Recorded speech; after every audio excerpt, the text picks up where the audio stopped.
Good morning. I'd like to call the committee to order. I'd be sitting in today for Mr. Diamond. He's got some doctor's appointments that he couldn't break, so you're stuck with me.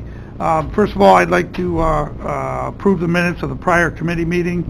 Do I have a motion for that? Mr. Simpson, do I have a second? Mr. Garrity, all in favor? Aye. Opposed? Passed. Okay, we're going to go right into the Buildings and Grounds section of the Facilities Committee, and I'm going to turn it over to Mr. Hajos and let him do his thing. So, Kevin? Thank you, Mr. Chairman. The first item on the agenda is on page 2, is a request for an agreement with Constellation Energy Services. The reason behind this is we have them as an electrical supplier for the county. Back in 2015, Genesee County, along with Mega, which is the municipal electric and gas lines, put out a bid to supply for the supply of electrical, gas, as well as propane to municipalities as well as other organizations. Through that RFP, or through that bid with Mega, or I'm sorry, with Genesee County, the Warren County piggybacked on that and entered into a contract with Mega as well as the individuals who provide the power. Mega is sort of a middleman to this proposal. They are the ones that do the legwork of putting the RFP together, putting it out. They have a third-party company come in and review the bids, and then they recommend, that third party recommends who we should be using based on prices for electric, gas, as well as propane. Constellation was the one that we've used over the last couple years. We'd like to extend it with Constellation for another, I believe it's 29 months, and this gets us to the end of the RFP that Genesee put out. And the cost that we just received from them was 5.7 cents a kilowatt hour, which is down from the previous contract we had with them, which was 7.1 cents a kilowatt hour. This price will be fixed and held at that rate for the next 29 months. And then there's been some discussion of whether or not we should go through Mega again or whether we should go out on our own. The questions that come up, Mr. Whitehead had asked me a couple questions of whether or not we should go directly with Constellation. This will give us time over the next couple of years to look into that and see if that's a better route that we should take. So again, this is just to initiate a contract with Constellation for the next 29 months at a reduced amount than it was before. Move to bring it onto the table. Moved by Mr. Leggett to bring it onto the table. Second by Mr. Sokol. Discussion? Mr. Wild? Thank you, Mr. Chairman. Kevin, if I'm not mistaken, I believe 5.7 cents is an historical low. It is. Is there any reason why we can't go beyond 29 months? Kind of lock in that price? Right now, the 29 months ends, again, we piggybacked on the Genesee County bid with Mega. That ends in 29 months. So that's the reason that we're only going to extend this or go for the 29 months. We can't go beyond that until a new bid is put out. The electricity suppliers would have come up with their rates based on an end date when they responded to the RFP. Well, it's just the reason why I asked. It's like a commodity price, right? So you kind of like look to buy low and extend it for as long as you possibly can. And I'm wondering if it's worth the opportunity of maybe going directly and seeing if they can give it to us for 5.8 and say, look, we get it for the next 10 years. This one expires in October, and we could possibly do that. We have talked to Constellation about this a little bit as far as going directly with them. It would work better if we had more involved. Right now with Mega, I believe the town of Queensbury, Warren County, the town of Stony Creek, possibly the city of Glens Falls is involved.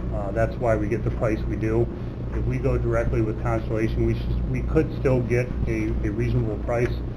The problem is someone may make out and having a good price. It could be us, the county, and then maybe somebody like the city of Glens Falls may not. Although it's all based on usage and peak demand.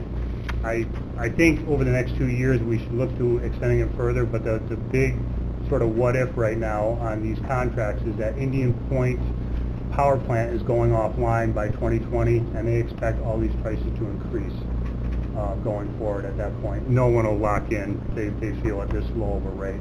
In fact, a month ago when we talked with Constellation in the beginning, they were at, I want to say 5.3 cents. Now they're up to 5.7. It's only going to continue to rise until we get into the winter. So it's to lock into something right now.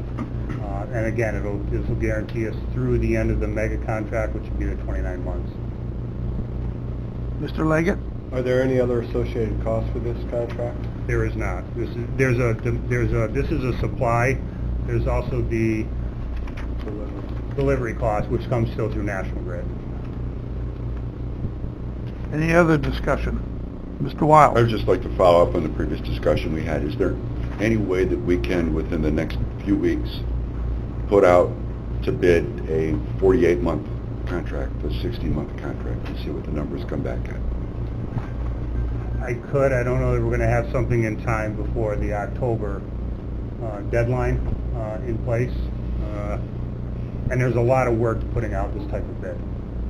And there's a lot of review to go along with that. I'm more than willing to do it if that's the route the committee wants to take. There's just an awful lot behind it. And Constellation will extend to us for any period beyond that October deadline, but it'll be at a variable rate at that point. It won't be a locked-in or a fixed rate. Ms. Bramer?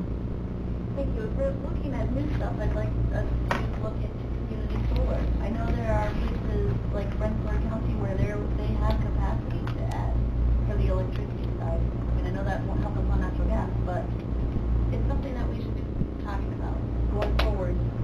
If, when things like Indian Point are shutting down, we need to be looking at other green energy sources. Mr. Stroud? Yes, Ron. Association of Towns worked with Mega too. Was their price the same? Yes. We just entered into I believe it was a 36-month at about this rate. I'm trying to remember the exact rate. The rate at 48 months was higher. I forget how many cents higher, but like say 5, 9, 6. It was higher. And they had canvassed a half a dozen or more companies. The one we entered into had the lowest bid, about this rate. Mr. Hajos? Supervisor, well, I just want to follow. We asked Constellation about extending this at a longer period of time, and they wouldn't extend beyond the 29 months. So when we had our initial discussions with them, they wouldn't go beyond the 29 months. But again, that's also when the mega contract runs out as well. Thanks. Any other discussion? Privilege of the floor. We got to vote on the motion first. So all in favor of renewing the agreement with Constellation Energy Service? We do have the motion on the floor already, right? Say aye. Aye. Against? Nay? Motion carried. Thank you. Discussion of the, I'm going to give privilege of the floor right now if anyone wants to discuss the Constellation Energy Services. Hearing, oh, I do see one. Okay, Mr. White, would you come to the podium so we can actually hear you? Hi, Travis Whitehead. I think it's, what you're doing is a good job, and what Mike Wild is saying is absolutely true as well. If you could be into a longer-term contract, it would probably behoove you. However, people you're dealing with also know that things are probably going to go up as well. So the one thing I would like to correct is, or at least point out, is that 7.1 cents was less than what it was the time before. And now 5.7 is less than the 7.1. When you do talk about things like community solar and such, I think you do have to be concerned that when they come to you, they're always talking about the price of energy going up. This is how you got yourself trapped into some things in Siemens as well. I can assure you that Siemens is probably saying that we're paying 12 cents or 15 cents a kilowatt hour at this point in time based on what the price was back when we did those contracts and the fact that they say we're going to accelerate it at like 3.5% per year, when really it's been going down at quite a rate, not up. So I'm just saying this is just a good point to say that you do have to look carefully at some of these things, and particularly when you get people like Siemens or the solar people involved, you have to be very concerned about projections in the future. That's all I really had to say. Thank you. Thank you, Mr. Whitehead. Anyone else from the floor would like to make a comment?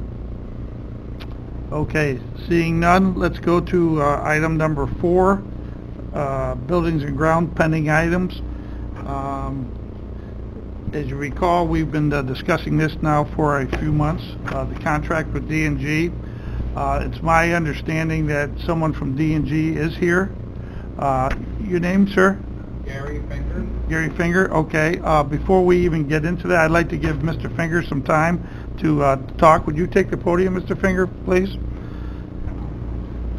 And Mr. Chairman, I'd like to add, if you don't mind. Sure. That Mr. Finger and I have been talking over the last number of weeks about our contract and what we're looking forward to possibly doing, and he's talked about some of the constraints that he has, and that's where I recommended that he would possibly be able to speak with the whole committee today so that we can understand as we go forward thinking about this contract, his position and what he's looking at in terms of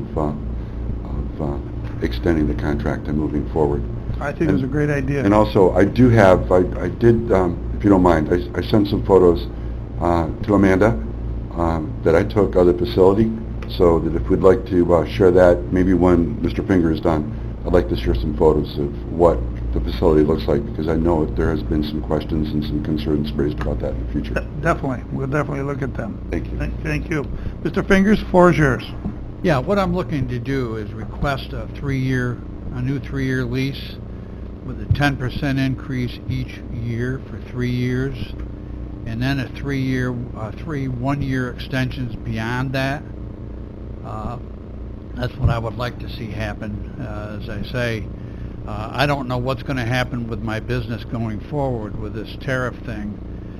They've stopped taking plastic in several countries, as you all probably all know. So that's hurt us, but paper is holding up nicely. How long that's going to last, we don't know. That's why I'm requesting 3 years instead of 5 or longer, with 3 one-year extensions. Maybe this thing will take care of itself, I don't know. But it doesn't look very healthy right now. So that's basically my request. A new 3-year lease at a 10% increase each year of the 3 years, and then we'd renegotiate after that 3 years for the 1-year extension going forward if you chose to do that. And that's basically it. Mary, do you have any comments on that? With our current proposal contract, how does that differ? Currently, I believe it's a 5 and 5, right? It was initially set up as 5 and 5, yeah. Yeah, but that contract terminated, and now we're doing a month-to-month. Right, we're doing monthly. Okay. Mr. Hajos, do you have any input on this? I do not. I would just ask that and maybe that's what you just said, Gary, the extensions, we would have the ability to renegotiate if you were to increase those 10% on each one of the extensions. Beyond the 3 years, yes, Kevin, yeah. Yes. Mr. Morehouse, any input? Yes, Mr. Mr. Weier? Chairman, just a question. Gary, when we spoke last week, you mentioned that the annual or monthly rate would go from 4,000 weight is currently now to 5,000. Is that still part of what? I had discussed that with you, and then I thought maybe 3 years with incremental increases would put it over 5, actually, at the end of the 3rd year. Okay. That's why I chose 30. to do it that way, Mike. Okay, thanks. Okay? And I'm also, I want to take this opportunity to state, and I don't know the ramifications of the environmental impact, but we are very interested in purchasing the building. We have discussed that. I've discussed it with Frank Morehouse. I did mention it to Kevin. We definitely do have an interest in the building going forward.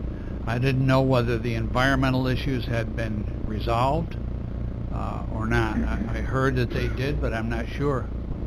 or whether it can even be purchased. I didn't know. Mary, would you know if we have any environmental issues legality-wise? I do know that it was a Category 2. They just recently had a public hearing on whether or not to switch the category on the hazards, but I don't know what the outcome of that public hearing was. Mr. Chairman? Yes, If Mr. you don't Well. mind, I've spent quite a bit of time on this, speaking with the DEC also. This property is adjacent to the manufacturing facility, the old Hercules and Ciba-Geigy plants. Originally, from what I understand, it was the administrative section of the property. When the DEC and the EPA got involved with cleaning up this property, there were test wells dug around the whole property. My sense is that the geology below the surface has the groundwater and any other kind of effluent that's down below naturally goes towards the river. It doesn't come towards our property. So the DEC had done some test wells. They'd never found any issues with the contaminants that were there from the prior manufacturing operations. So DEC has told me that there's no current, or has there been any mitigation on our property by itself. So, and I've yet to speak with our county attorney about this, but the part of the transfer from Ciba-Geigy and Hercules to the county has some confusing language, because I'm not an attorney, about the future liability of whether or not there is contamination that may be found in the future. It says that we're liable, and there's other sections that says that they still maintain liability. I'm not sure about how that works, but when I spoke with the DEC, the impression I got was that if there was contamination, they would do an analysis of what that contamination was, and if it was from the Hercules Ciba-Geigy operation, then that would be basically their responsibility. Now, that's not from a legal standpoint, that's from just the DEC. Currently, there is a potential liability from an environmental piece, but it would be related to the current operations. So with the recycling that D&G does, any environmental issues would fall upon D&G and the county. Right? So we're ultimately responsible because we're leasing that property. And I have some pictures. Maybe it's appropriate now to talk about the pictures, and Gary, maybe you can stay at the podium and we can kind of jointly discuss that, Amanda, if you don't mind. And Mr. Chairman, just let me know if I'm going overboard, right? This is But this is a picture interior. Basically what you can see in the distance is pretty fast, Amanda. Thank you, Mr. Wild. That concludes. Let me know when you're ready to start. All right, so that's good. But that's, the operation, it's recycling, it's paper, it's boxes, it's all sorts of stuff. Inherently, it's dirty. But basically what you see there, Amanda, let go of the mouse for a second. In the distance is the section of the building where we have our emergency services equipment stored. You can see there's no barrier between there, so there's going to be dust, and we've talked about that in the past.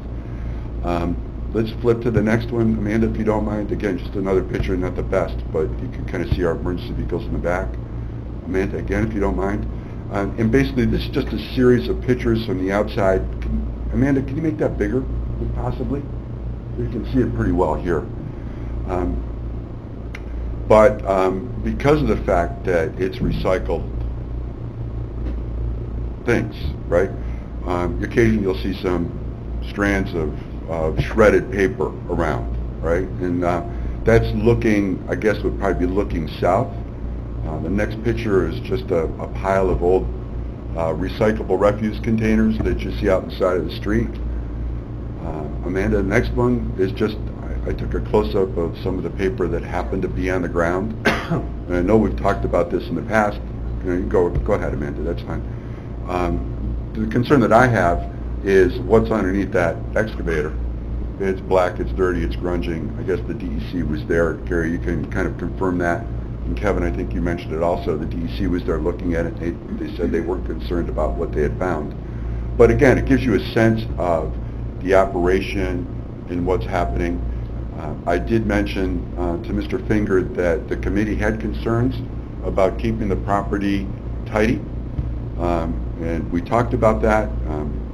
Gary mentioned that it's difficult to do for the nature of the beast, but he goes out there on a regular basis to maintain that. I did notice, and I did kind of scour the area, because you think about winds picking up and then maybe there's plastic bags in the trees. I didn't see anything like that. It looks like it was relatively self-contained, but I just wanted to kind of share these photos also with the committee so that they had a sense of what the operation looks like and what's going on. Yeah, there's no doubt in my mind we could do a little bit better job cleaning up. That area out there that you saw the refuse containers in, we break those down, we take the metal off them and clean them. After we're done with that, we clean up that area. To clean it up while we're doing it is an exercise in futility, because the next day it looks the same as it did now, okay? But there are areas like where the excavator is. We use that excavator about once every 2 weeks, okay? And you know, like we get appliances from, let's say, Best Appliance Center. When we get those appliances in, that excavator breaks them up and puts them in that red container you see. And of course, refrigerators are our enemy. They make an awful mess, and we try to clean it up periodically. But if I cleaned that up one day and you came out and said, "Oh, geez, that looks great, Gary, nice job," the next time we did it, it's going to look like that. Okay? So, can we do a better job? Yeah. But we don't leave the facility at night until we've cleaned the inside. Okay? And since they put their equipment in there, I keep both of those bay doors clear. Okay? So the stuff you saw out there at the end of the day is not there. There are no containers there. You know, we do everything we can to keep those bay doors clear, so that if they have to come in at night or something, they're clear. Mr. McDivitt. Thank you for coming. I think you've been generous with your 10% inflation guard. I think it's fair based on national rates of inflation. Careers have been made on the study of Superfund sites in this country, whether they be attorneys or environmental engineers. Serious business. I would support and vote for the leasing of this facility. At this point in time, I would probably, based on what I know, would not vote to go forward with the purchase until I know more about just the underlying conditions environmentally. Distinct difference going forward, leasing versus purchase. The inherent obligations that the seller assumes with the sale of that property. So, again, thank you for your attendance today, and I thank Mike for your efforts. Any other comments by the committee? Mr. Chairman, if you don't mind, I did mention to Mr. Finger that I did not expect a decision today, but I thought it'd be wise for him to come in and help the committee understand what was going on. I also have other options we talked about prior in executive session. I'm not sure if we need to talk about it today, but there are some new developments that I'd like to share with the committee in terms of our options, in terms of the value of the property and other potential uses of the property. I think today, did you want to discuss that today, or we could move that to the next meeting, because we're basically here to discuss Mr. Fingers and the lease options. It's all part of, I believe, the overall strategy that we want to go through, but I don't believe that we're going to make a determination today on the contract. We still need to talk about specific details, and something needs to be put down on a piece of paper to present to Mr. Finger. So we can put it off until the next meeting. Yeah, I'd recommend that we put it off the next month, unless anybody on the committee feels differently. We are running about an hour behind, but that time doesn't bother me, but I know other supervisors have some schedules. But I don't have a problem if we move that discussion to next month, Mr. Wild. Does anybody object to that, or Everybody's fine with that? Okay, so we'll move that discussion to next month. And just a comment, to our attorney, Mary, we're going month to month right now, right? So there's no urgency that we need to make this determination this month, is there? No. Okay, so we can wait until next month. There's no consequence, so I'm in full support of that. Okay. Any other comments from the committee? Mr. Thomas? Where are we at with the current capacity statements? I know he's all caught up. Yep, we worked out a deal, and where he paid extra for, I can't remember how long it was now. 8 months. And caught up what was behind and has not missed a payment since. Mr. Strauss? I'm just wondering, I know, Mike, you and I toured the facility as well, and thank you for continuing that effort. I wish Brian were here to see if the dust on the emergency vehicles is an issue, and if a tarp or some kind of plastic layer can be put up to prevent the dust from going on the emergency vehicles, if that is an issue, it's something that should be looked at. That'll be up to Brian's call. I'm sorry, Mr. Chairman, but Yeah. my sense is a lot of it is trailers and vehicles that are closed, so I think maybe they just turn the windshield wipers on and give a little squirt and they can still get to where they need to go. But whatever Brian wants to do, that'd be something that I think Kevin, we need to kind of discuss from a facility standpoint. Mr. Leggett? Thank you, Mr. Chairman. Just a kind of a related question has to do with plastic recycle. Since Hiram Hollow burned up, D&G's been taking plastics now. Is that correct? Yes. And I know that we've gotten stacked up at our landfill up in Chester, but things have been coming through. Do you have the capacity to handle all this extra influx of plastic? Well, if I could get my other bay door back, I probably would, Kevin. But, by the way, speaking of that, the other bay doors, I have one bay door, and I'm trying to operate within it, and I've learned how to do it, okay, by using little ingenuity space-wise. But if I could get that door back somehow, I'd be willing to increase the amount of money I'm paying also. I just wanted to throw that out there. I don't need 3. 1 is doable. 2 would be a tremendous help, even if I didn't get the whole bay. It's just that extra door. When I get paper in from Finch Prine, heaven forbid we have a baler breakdown because it really starts to pile up at that point. So if anything could be done there, I'd be willing to look at increasing the amount of money I'm paying you folks for that capacity. That's good information. I'm sure Mr. Hajos will put that under advisement. Yes, Mr. Conover. Thank you. Do we have a time on when we might expect this area to be cleaned up? A week, 2 weeks, 2 days? We haven't. In other words, if we were to take any one of us for a drive down there so many days from today, when might we expect that area to be cleaned up? I think I stated earlier, we can clean it up for you, and for us, we can do it. It's not an issue. But that response is suggested that that's the owner's responsibility. It's, of course, have to pay those. Is that correct? Not the owner's responsibility. Under the terms of your existing agreement, I believe there are provisions there for maintaining things in an orderly and clean condition. I would call that clean. That needs to be cleaned up all the way. I guess what I'm wondering is there a specific responsibility for doing that, either from Mary or Deezer? yeah, well, it's my responsibility, and I acknowledge that. So how long before that area is cleaned up? I could clean that area up in 1 week if you'd like to come back out and look.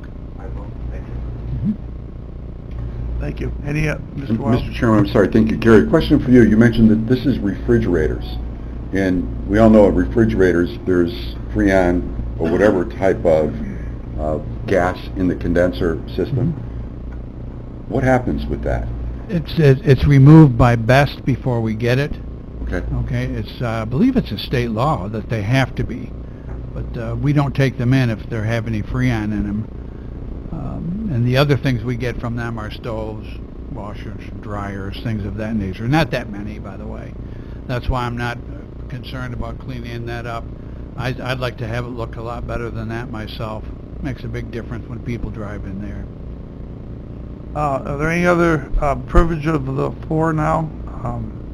If anyone else has a comment or wants to discuss this?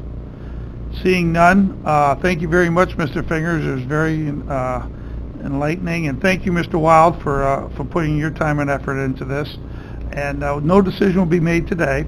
We will next month we will have further discussion about your lease and other options. But thank you, Mr. Fingers, for your generous offer, and appreciate you coming. Thank you for your time.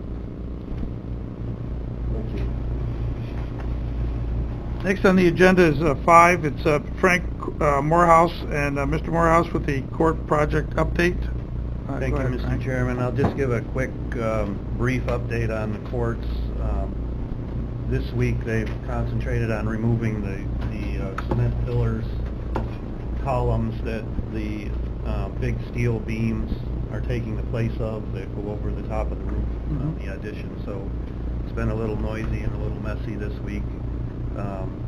Other than that, everything is pretty much down to punch lists and cleaning up. Ceilings are still out this is in phase 2. Ceilings are still out. They're being put back in as the sprinkler company finalizes their installation. There's only been electricians there for about a week now, so pretty much all of the work is done. It's a matter of my staff and Clark Patterson's staff are going through now and coming up with punch lists, trying to iron out a few quirks with the heating system, but we're getting there. They anticipate being out of there within a couple of months. Great. That'll be the end of phase 2. The parking lot was paved last week. They're cleaning up the barriers this morning, and I think it's this coming Friday, they're going to move the magnetometer, and we'll be ready to use the new entrance to the court area, and then we'll be tearing off the temporary entrance on the front of the building. Excellent. Things are going around great. Thank you very much. Anything else, Mr. Hijos? No? Thank you, Frank. Now, at this point, I believe we're going to have Marcy come up, and you wanted to discuss, correct me if I'm wrong, some space allocation for your defender's office? Yes, I don't have a map on mine.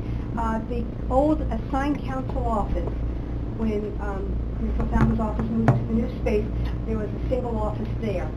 Probation was using it for their meetings with sex offenders, but now those sex offender meetings have been dispersed to other locations, not in the building, so there's an empty office. Probation is not using it for anything. I am requesting that that space be made for an office for my attorneys. I have 3 attorneys, including myself, out of 8, who can actually have clients in their office.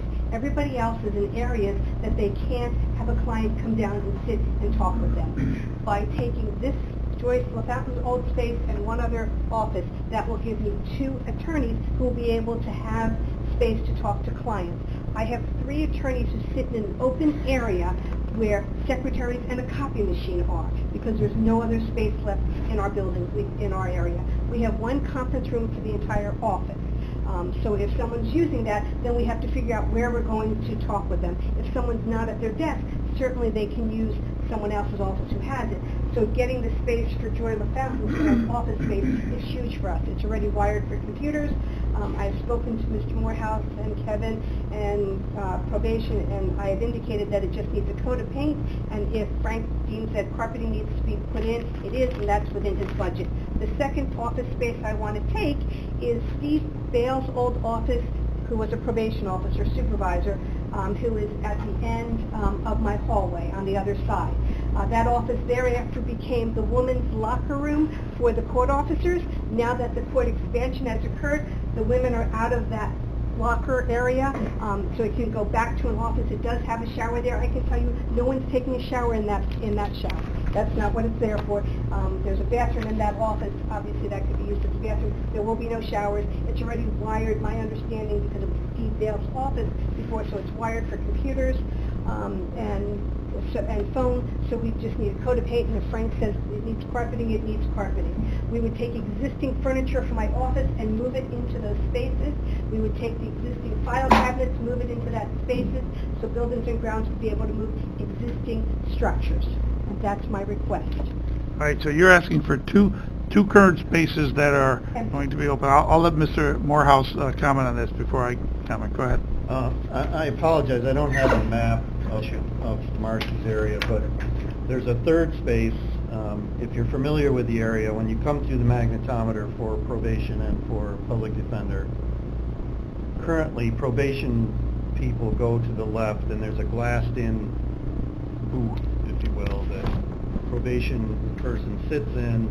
They do the intake for probation, and then the person goes back out and sits with security until somebody comes down from probation and picks them up. My proposal is the old jail kitchen, which is this handout that I gave you.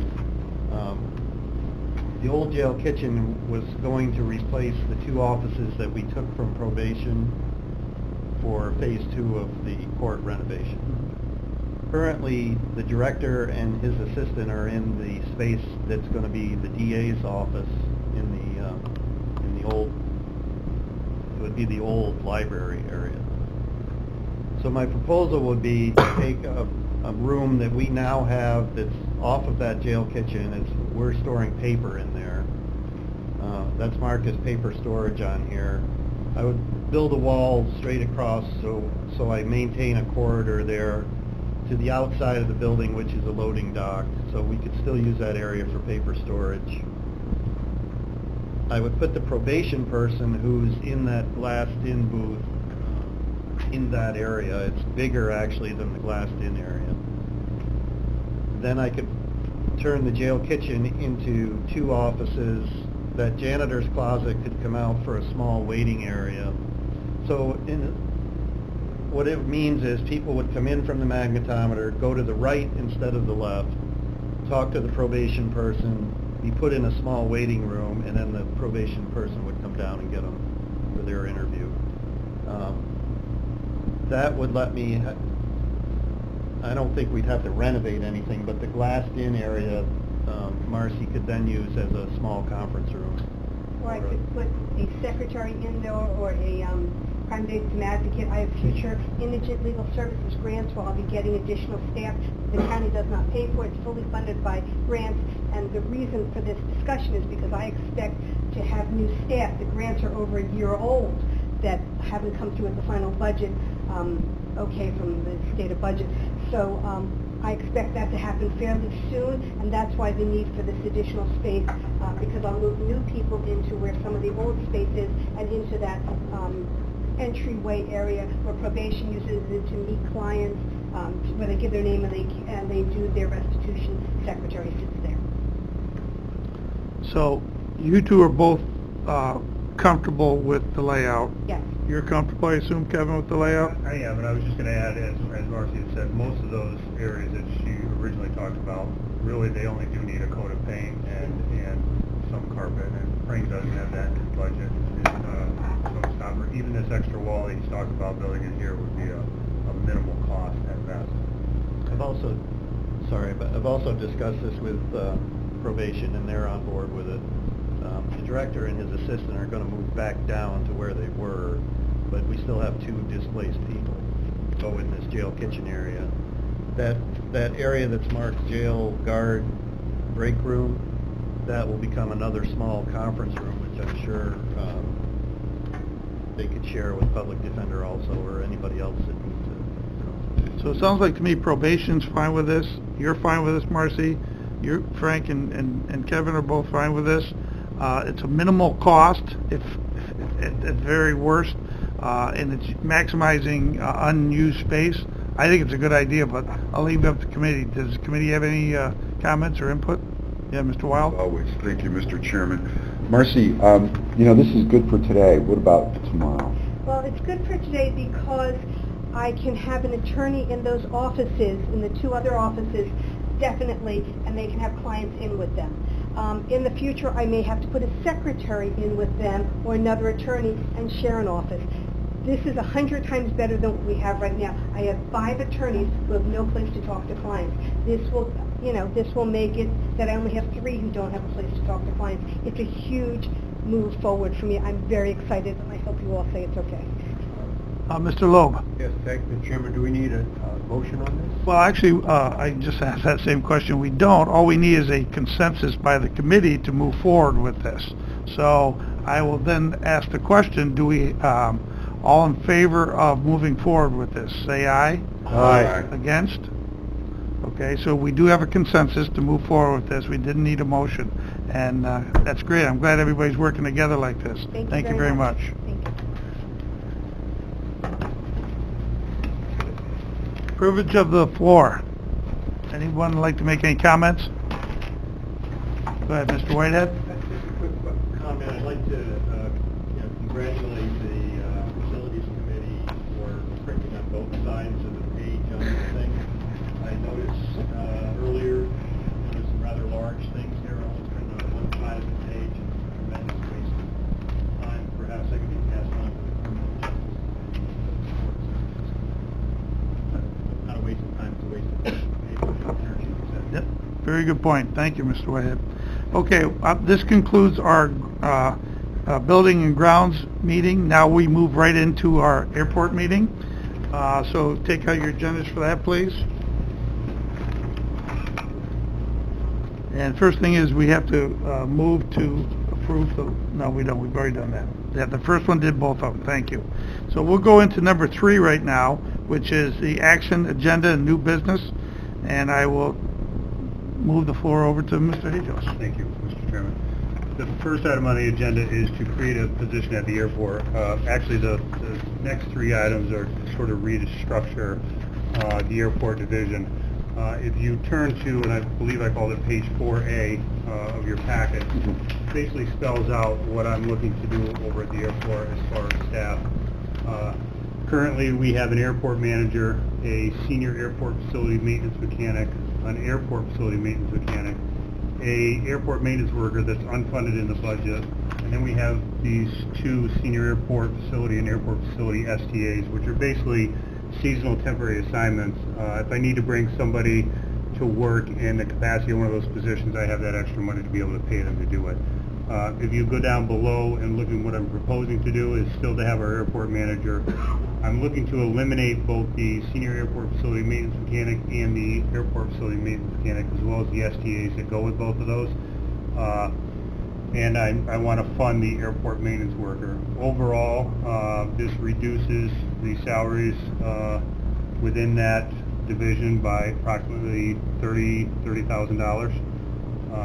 The building maintenance worker position that I'd like to create would be sort of a universal position. We have that position right now in the county. I believe there's 3 individuals in the county that have that title right now. Each one of them have their own little specialty. One of them does carpentry work. The other one does work with the fuel facilities. And the third person has that building maintenance position is in parks and recs. This would sort of be a specialty that they do a lot of airport work, but they could also be universal in use elsewhere throughout the county. And then the airport maintenance worker position, I just want to fund the position. And again, he's creating the one position and then requesting to fill the other 2 would again reduce the budget for, or reduce the salaries for airport by about $30,000. Okay, so what we're going to need, first of all, is a motion to lump 2, 3, and 4 together. Okay? Motion. Second by Mr. Simpson. And now we'll have a discussion on this. So I'll open it up to the committee for any discussion. Mr. Garrity. The people, so we don't have anybody in the senior airport facility maintenance mechanic position currently? We have people in there that are DPW. The airport budget is actually paying those salaries back to DPW, but we do have 2 DPW individuals working in the senior and the airport facility maintenance mechanic positions. At what rate are you paying? At the rate on the... They're being paid the rate that's listed in the existing organization. So their rates are going to be reduced? They are. Okay. And you've run this by the union? We have. Okay, good. Mr. Wild? Mr. Chairman, Kevin, it just dawned on me that you're actually adding a position to the DPW total, your total staff, right? You're eliminating positions. I'm eliminating two But and they adding are one. really DPW staff. So you already have them on your budget doing something, potentially for something else, right? And then, what's going to happen with these guys? Are they just going to move over to DPW and do other work, or are we actually reducing Well, staff? What we'll end up doing is putting out an advertisement to fill the positions. It may be the two gentlemen that are over there who have done a significant amount of training, airport training, that they would fall into these positions. And then, of course, we would have two positions open up in DPW. Both of them are medium equipment operators. And that's where if those two individuals go into a position, those two positions would open up that I'd look to back. So just to follow up, do you understand where I'm getting at? I do. It looks like your total staff is being increased by one. Yep. Okay, I just wanted to make sure that everybody truly understood that. We're not reducing staff, we're adding staff. I think Mr. Sokol and then Mr. Loeb. But it's still a total savings of... It is a total savings, yeah. Does that include benefits? Okay. And is there any FAA requirements to have any of these other positions there at the airport? I mean, are we eliminating something that we should have? We're not eliminating any positions that are required by the FAA. That's what you're asking. That's what I'm asking. Two things the FAA looks for is qualified Part 139 inspectors who go out there every day, make sure the airport's safe, keep it repaired, and the ARC firefighters. So right now, the two gentlemen that are temporarily in these positions have gone out and received the fire training, so they're qualified. Mr. Loeb. Thank you, Mr. Chairman. With this change in the organization, is this a significant improvement in the way you run your operation, the way you provide service? Quality of service is significantly improved, and that's the reason, because you're making these changes, that's the reason this improvement is occurring, or basically, why not just keep going? The airport's running well now, why not just keep going with your current organization? I think the improvement of the service that we provide has always been good. Changing this now is one, to reduce cost. That's one of the biggest things that we've been discussing over the past several months. I've been discussed for the past several years is the cost at the airport and being in the red. I think this helps. It doesn't solve the issue, but it does help. As it changing any of the service out there, we've always had good service out there, and it's going to remain that way. Thank you. Any other discussion from the committee? Yes, Mr. Wild? Just to follow up, thank you, Mr. Chairman. Kevin, I'm still struggling with this. Your total staff is increasing by one. That's an obligation that we'll have for the next 10, 20 years, okay? Because these are union-supported positions. Okay? I understand we're saving $30,000. I guess I don't quite understand how we're getting that, $30,000. We're adding staff, and we're saving $30,000. Are we demoting a whole bunch of people to get that $30,000? If you look at the table that I have, the two positions that I'm eliminating and the salaries that go along with them are probably a total of almost $100,000. I'm eliminating those two positions, and then I'm only adding 38 and then 34, so I'm only adding $70,000. They're open, if I may, Mr. Chairman. I don't see where you're eliminating positions, right? I got to take the big picture view, right? These are currently DPW staff that are being loaned to the airport, right? So you're not really eliminating positions, you're just not using those staff anymore for other DPW activities. What are those people going to do? Now, you're not getting rid of them, you're just reassigning them back to DPW. So what are they going to do? But just to clarify, Mike, you're talking about the two in orange, correct? Yeah. That's what you're questioning Yeah. there. Where are they now? what are they doing? Yeah, exactly.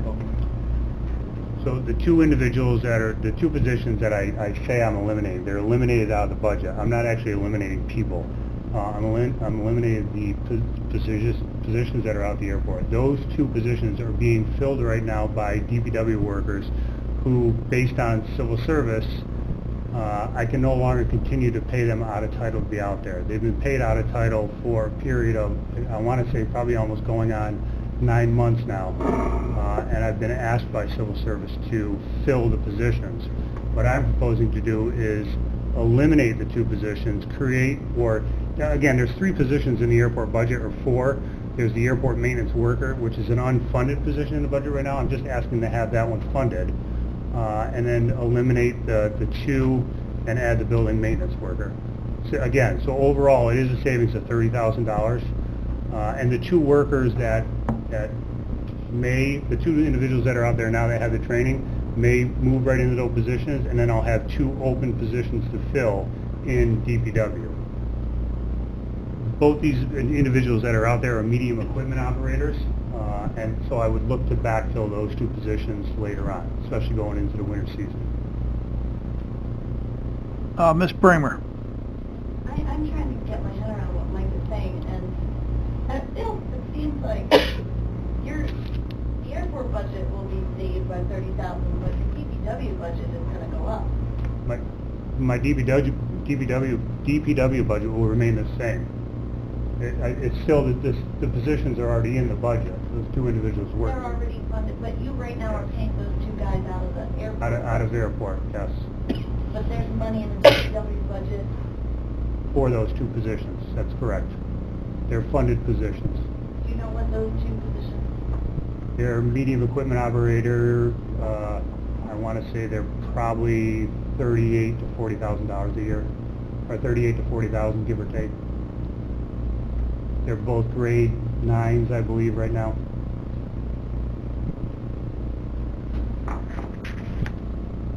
Mr. Stroud? But Kevin, those are the same 2 people that are qualified to run the fire apparatus.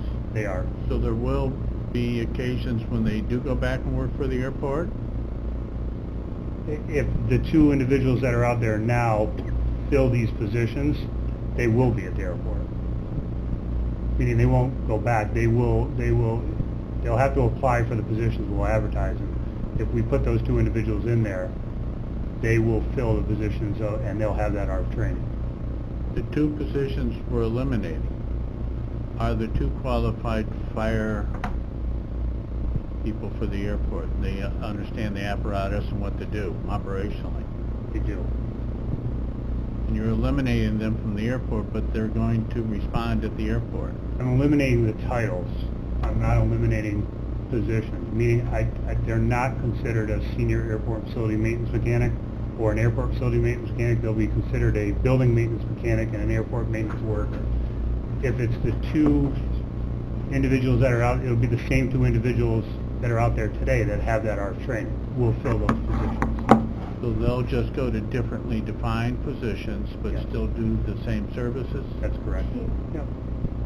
And we're paying them less. We're paying You're them paying less. them out of title right now.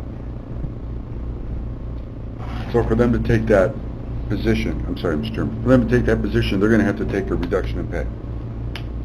No. Based on the building maintenance mechanic position is a grade 13. Both those individuals are grade 9s right now. So one of them will get some type of increase from a grade 9 if he's at in DPW to a grade 13 at the airport.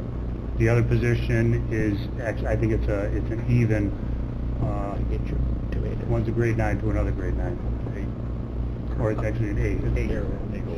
Mr. McDivitt? Just a quick question. When the jobs end up being advertised, will one of the requirements be that they be certified to handle fire? It will be. Okay, and I would suspect there are not a lot of people in this world that have that certification. So, thank you. Any other discussion? Okay, last question, Mr. Weil. My last one? Last one for 2018. Thank you, Mr. Chairman. Hold you to And that. I've supported Kevin since before he had this role. This is the very first time he's confused me, and I apologize for that. But I just don't get the 30,000 and where it's coming from. Is the airport paying a premium for these current staff? Is that where the 53,000 comes from? The 53,000 is in the budget, in the airport budget, as the salary for that position of a senior airport facilities maintenance mechanic. But we're not paying that. It's just a We're budget. paying it currently right now to the individuals that are being paid out of title. So one of the individuals out there right now is fulfilling the role of a senior airport facilities maintenance mechanic. He's being paid out of title because he's only an MEO medium. He's being paid out of title to do that position. No different than my paving foreman is a grade 12 during the entire year until he paves in the summer, then he becomes a grade 16. So this number is just a budget number. It's not That's really all. what you're paying right now. It's right, it's a budget. So we're reducing the budget by $30,000. We're not saving any money. Ms. Bramer? Well, I thought I had it, but maybe, Chairman, I think, Mike, that we are not paying them that full amount. Right. Right now, they're only getting paid what their title says, their other title says No. they should get paid. No. Sorry, also But it doesn't matter, I mean, we're still, you're right, we're just reducing the budget, we're not actually saving money. Because we're already saving it now by not paying them. Unless I'm wrong. Mr. Garrity? It does give you a little more flexibility by the title change, correct, Kevin? It does. And that's part of the thing to change the airport, the first one to the building maintenance mechanic. Gives them a little more flexibility if he wants to use the person in a different position. So I support you. Mr. Thomas, did you want to say something? Yeah, aren't the two positions that you're eliminating, didn't both of those people retire? Resigned, one of them resigned, the other one retired. Okay. Well, one was here for quite a while. Is that the reason it's $53,000? I believe that, so, Brian, I believe the last individual that was in that position, yes, he had been here for 25 years. So, do we have a motion on the floor? We have a motion on the floor, we have a second, and the motion is to move this to personnel now. Numbers 3.2, 3.3, and 3.4, correct? Those three would be moved to personnel. We've got the motion, we got the second, so I'll now ask the question. All in favor of moving this now to personnel, let them figuring it out. Say aye. Aye. Nay? Okay, motion passes, and we'll let personnel figure it out. Okay, number 5, 3.5, request to approve the Adirondack Balloon Festival I'll use of move the it. airport. Okay. Mr. Garrity moves it. Do we have a second? Johnny? Mr. Strau? Make sure they understand this for ongoing. Could you just make a comment on that, Mr. Hajo, so we understand it? Normally, we've done this on every year we renew it. I just wanted to say that we'll renew this on an annual basis, so we don't have to come back every year for a resolution. Okay. All right, all in favor? Aye. Against? Motion carries. Okay, now we're on to number 4, referral and pending items.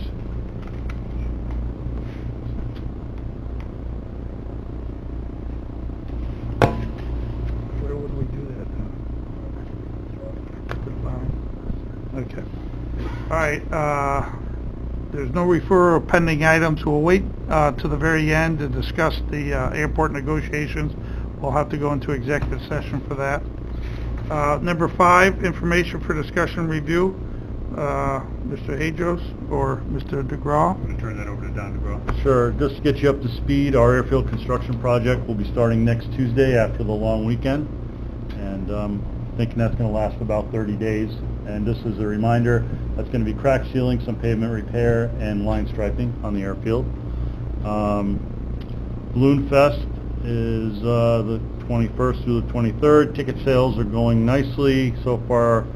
Through our online ticket sales, we have $3,770 worth of sales direct to the county, with 229 tickets sold for VIP parking, And, well, VIP is 198 tickets sold so far, with a total of 340 spaces available.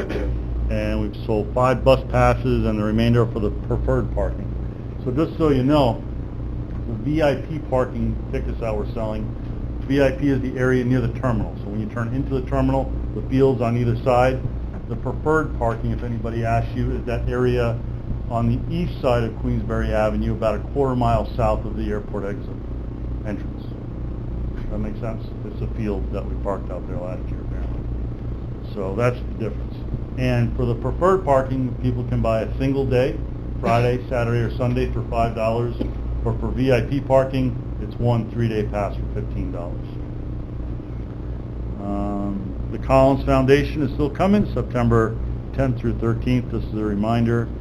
And also, somebody stopped by my office from the EAA, Experimental Aircraft Association, Chapter 353, which is our chapter.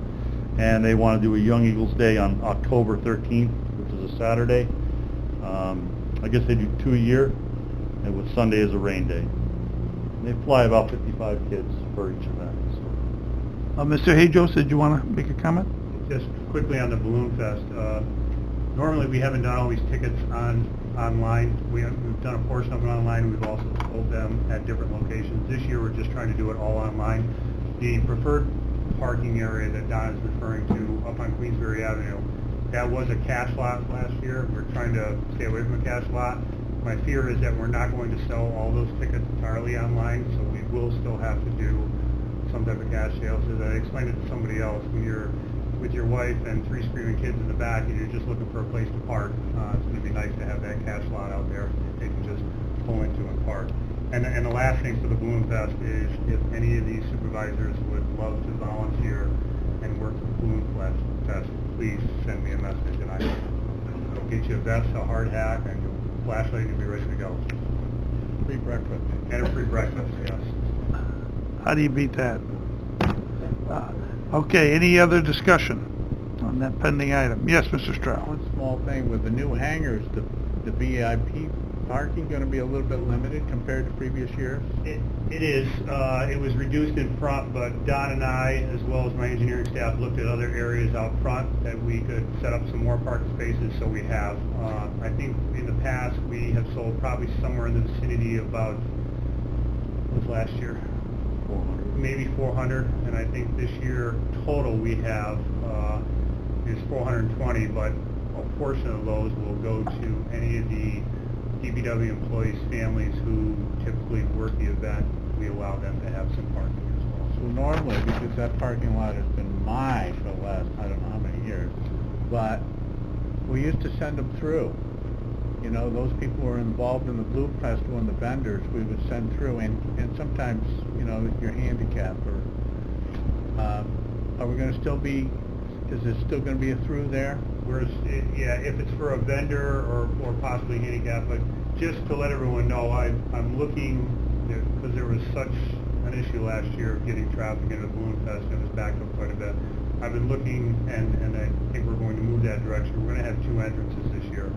We're going to go back to the entrance off of Hicks Road, as well as the entrance off of Ridge Road. So we're going to have 2 entrances into the airport, hopefully to get twice as many people in there, providing I have the staff to be able to get everybody in there. And the handicap area, which used to be along Taxiway Alpha, will be moved back to Taxiway Alpha for this year. Any other discussion?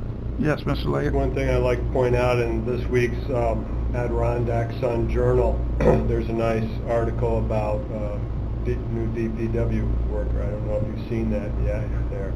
See a breath of fresh air? Is that the... Thank you. Now, I'm going to open it up to a privilege of the floor. Anybody like to make any comments? Mr. Whitehead? Yeah, I would. Yeah, I don't know if we just saved $30,000 or not, and I'm not going to get into that. But there was a proposal, you know, a year and a half ago from the FBO operator to save $450,000, and it seemed like we never even had a discussion over that. And in that case, we were actually eliminating DPW job, so it was a little bit more clear that, you know, the expenses would go away. I'm not so sure that it would have added up to $450,000, but we just plain didn't have the discussions to look into that hard enough.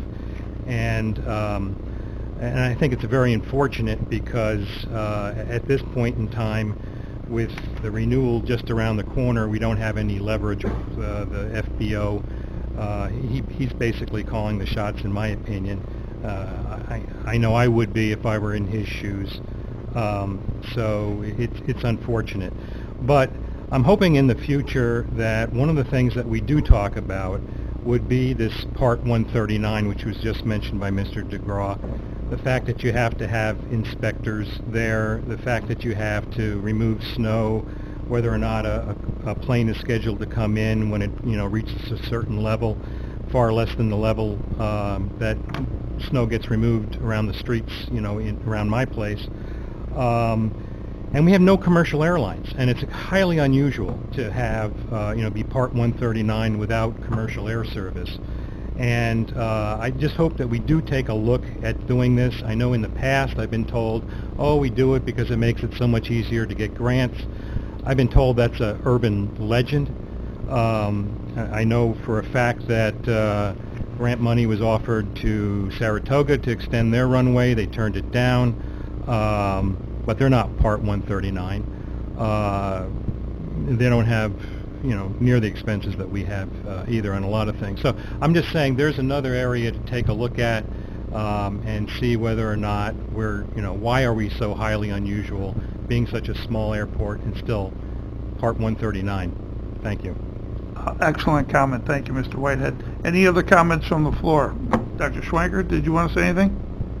I would just comment, I think there are advantages of 139 in terms of business. Okay, very good.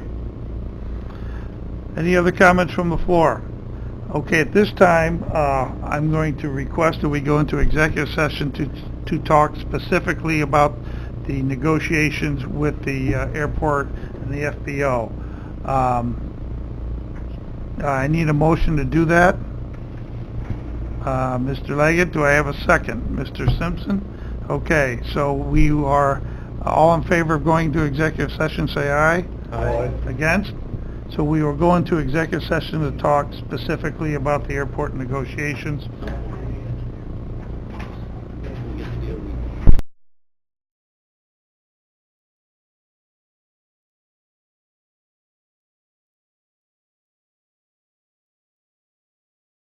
Okay, we're now back in session. There was no action taken in executive session. All those in favor of adjourning the facilities Make a motion to committee? adjourn. Make a motion by Mr. Wild, second by Mr. Sokol. All in favor? Aye. All against? Nay. Committee's adjourned. How's that for a fast one?